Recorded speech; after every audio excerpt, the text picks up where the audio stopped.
자, 이번에는 구구단을 이용해서 자, 이 문제인가요? 구구단이네요. 문제가 바뀌었네요. 구구단 얘는 뭐예요? 구구단 지금 문제가 몇 개요? 하나, 둘, 구구단 맞나? 구구단이랑 구구단. 뭐야? 문제가 좀 바뀐 것 같아요. 자, 다시 열게요. 이게 구구단이 아니라 구구단인데 문제가 좀 잘못됐죠. 자, 그러면 구구단을 이용해서 2단에서 9단을 출력을 해달래요. 근데 지금 뭐예요? 이중포문 사용해달라고 안 했단 말이에요. 그러면 포문만 이용한다면 여러분들이 이중포문을 사용하지 않았을 때 어떻게 쓸 수 있을까요? 자, 제가 이거를 단 같은 경우는 이런 식으로 바꿀게요. 그냥 그리고 렛은 그냥 무시하셔도 돼요. 렛이라니 반은 무시하셔도 됩니다. 자, 그러면 일단 이렇게 하면 잘 나오긴 하겠죠.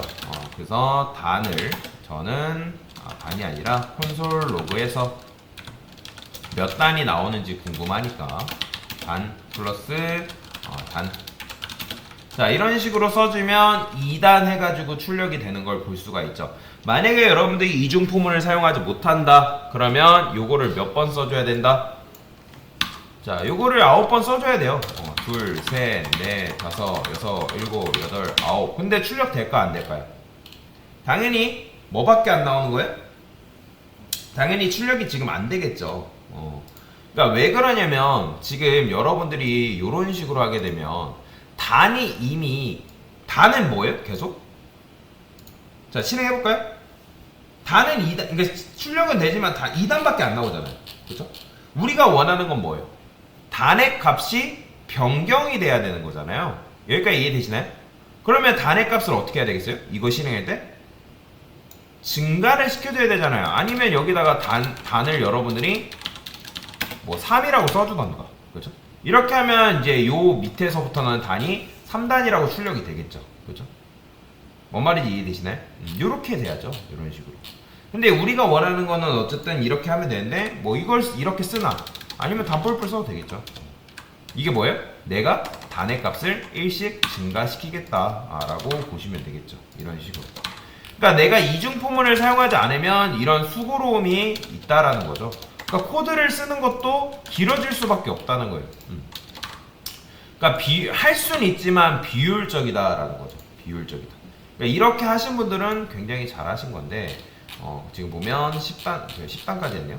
그래서 이런 식으로 하신 분들은 굉장히 잘하신 거예요. 잘하신 건데 근데 이제 아까도 말씀드렸지만 이렇게 하고 문제풀이를 끝나는 게 아니라 이중포문이 없으면 이런 식의 비효율적인 문제가 발생하는구나 라는 걸 인식을 하라고 제가 이렇게 드린 거지 그냥 풀라고 드린 게 아닙니다. 자, 그래서 다음 문제 보면 뭐래요? 이제 이중포문을 사용해 달래요. 그러면 이중포문을 사용해서는 어떻게 풀 수가 있는 거예요? 자, 단의 값도 지금 어쨌든 1씩 증가가 돼야 되는 상황이잖아요. 그러면 모르겠으면 단을 그냥 증가시키는 걸 만드세요. 어떻게? 자, 저는 요거 지울게요. 지우고 여기다가 let 단은 2라고 쓰고 단은 어디까지? 9까지. 그 다음에 단뿔뿔 이렇게 써줘야겠죠? 콘솔 로그에서 그러니까 제가 아까도 말씀드렸지만 그러니까 차근차근 하시라는 거예요. 차근차근 얘가 어떤 식으로 출력이 되는지 눈으로 먼저 확인을 한 다음에 그 다음에 진행을 해도 늦지 않다라는 거예요. 그러면 실행해보면 단의 값이 어떻게 나오겠어요? 일단 얘는 뭐 무시하시고 얘는 뭐 무시하셔도 돼요. 그러면 2단, 3단, 4단, 5단, 6단, 7단 이런 식으로 증가가 되는 걸 볼 수가 있어요. 자, 그러면 이제 어떻게 하겠어요? 요게 그냥 간단하게 어디로 들어오면 되는 거예요? 요 포문 안쪽으로 들어오면 끝인 거죠. 포문 안쪽으로만 이런 식으로 집어넣어주면 여러분들이 손쉽게 풀 수가 있다는 거예요. 그러면 이게 실행 방식이 어떻게 되는 거예요? 이게 이중포문을 실행하는 방식에 대해서 원리를 이해를 못 하시는 분들이 계시는데 그러면 얘가 최초에 한번 2잖아요. 그렇죠? 단의 값이 2일 때 이 안쪽이 어떻게 시작되는 거예요? i 값이 최초 1일. 그러면 1일 때 계산되고 2일 때 계산되고 3일 때 계산되고 4일 때 계산되다가 언제? 조건식이 거짓일 때 얘도 똑같아요. 반복문은 무조건 조건식이 거짓이면 빠져나온단 말이에요. 즉 얘가 10이 될 거 아니에요. 9에서 10이 됐을 때 거짓이니까 빠져나온 다음에 어디로 넘어가는 거예요? 여기 단의 값이 3이 되겠죠. 그렇죠? 그러니까 3일 때 또 참이니까 참단 출력해주죠. 그렇죠? 실행해주고 요게 또 1부터 9. 그러니까 4일 때 1부터 9, 5일 때 1부터 9. 이런 식으로 진행이 되는 게 바로 이중포문이다라고 보시면 돼요. 보통 여러분들이 작업할 때는 이중포문까지는 쓸 일이 거의 없습니다. 특히 퍼블리싱 할 때는 이중포문 안 써요. 근데 왜 제가 이걸 드렸냐면 여러분들이 그럼에도 불구하고 포문에 대한 개념을 그러니까 알고 있는지 없는지 어쨌든 이런 문제를 계속 풀어봐야지 포문이라는 걸 가지고 응용을 해볼 수 있기 때문에 여러분한테 이런 문제를 풀어보라고 말씀을 드린 거예요. 그리고 또 멀리 봤을 때 나는 퍼블리셔가 목적이 아니라 그러니까 1차적으로는 여러분들이 대부분이 퍼블리셔로 취업하는 게 목적이겠지만 그 다음에 내가 좀 더 넓은 그림을 봤을 때 나는 프론트엔드 개발자로 좀 넘어가겠다 하신 분들은 요 코드를 어떻게든 응용하는 방법에 대해서 잘 배워둬야지만 나중에 프론트엔드 개발자로 이직했을 때가 도움이 되기 때문에 제가 이렇게 문제 풀이를 계속 드리는 거다라고 보시면 됩니다. 자, 그 다음에 3중 포문이래요. 자, 3중 포문은 어려울 거 없습니다. 제가 2중 포문 그냥 여기다 가져올 건데 이제 또 쓰기 귀찮아서.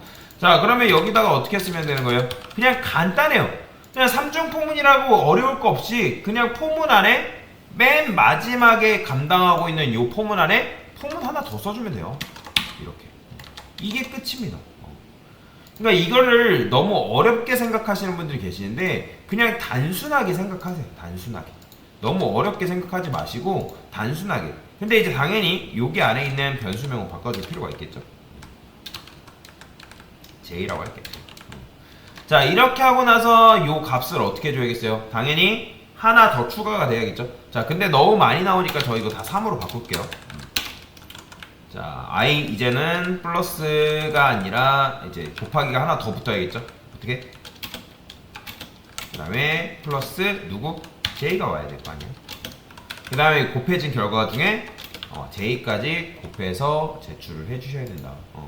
그러면 이제 3중 포문 같은 경우 어떤 식으로 실행이 되는 거예요? 지금 실행이 되거든요. 이렇게. 그러니까 최초에 2겠죠? 그러면 2일 때 이게 어떻게 되는 거예요? 얘가 2일 때 참이잖아요. 그러니까 지금 참이니까 얘가 1이죠. 그러면 1일 때 또 참이니까 얘 안쪽을 실행시켜준단 말이에요. 그러면 얘가 어떻게 실행되는 거예요? 제가 3일로 바꿨으니까 J가 1일 때 한 번, 2일 때 한 번, 3일 때 한 번 실행해주고 그러니까 계속 뒤에 값. 그러니까 J는 뒤에 값이잖아요. 맨 뒤에. 그러니까 1일 때. 그러니까 여기에 처음에 2가 들어올 거 아니에요? 2. 1부터인가요? 1이라 해야겠죠. 그러면 1일 때 1, 2, 3. 그 다음에 1일 때, 2일 때, 1, 2, 3. 1일 때, 3일 때, 1, 2, 3. 이런 식으로 진행이 된단 말이에요. 그렇기 때문에 어떤 식으로 나오는 거예요? 보이죠? 이렇게 된다는 거예요. 지금 제가 1단으로 다시 바꿀게요. 그러면 지금 저 어떻게 나온가? 코드를 실행해보면 이렇게 나온다는 거예요. 1일 때, 1일 때, 1, 2, 3. 방금 설명드린 것처럼 1일 때, 2일 때, 1, 2, 3. 1일 때, 3일 때, 1, 2, 3. 그 다음에 2단으로 넘어가겠죠. 그러니까 이런 식으로 3중 포문이 실행이 된다라고 보시면 돼요. 그러니까 여러분들 작업할 때 3중 포문을 쓸 일은 거의 없어요. 거의 없어요. 거의 없는 게 아니라 아예 없습니다. 3중 포문을 쓸 일도 없고, 근데 아까도 말씀드렸던 것처럼 얘는 그냥 단순히 문제풀이용이지 여러분들한테 뭔가를 능력을 요구하는 그런 건 아니에요. 근데 아까도 말씀드렸던 것처럼 이런 식으로 포문에 대한 감각을 익히기 위해서는 이런 문제를 계속 풀어보는 게 좋은 거기 때문에 제가 이렇게 풀어보라고 말씀을 드린 거예요. 그래서 이 원리를 잘 기억을 하셔야 됩니다. 포문이 이런 메커니즘으로 실행이 되는구나 라고 이해하시고 넘어가시면 될 것 같습니다. 됐습니다.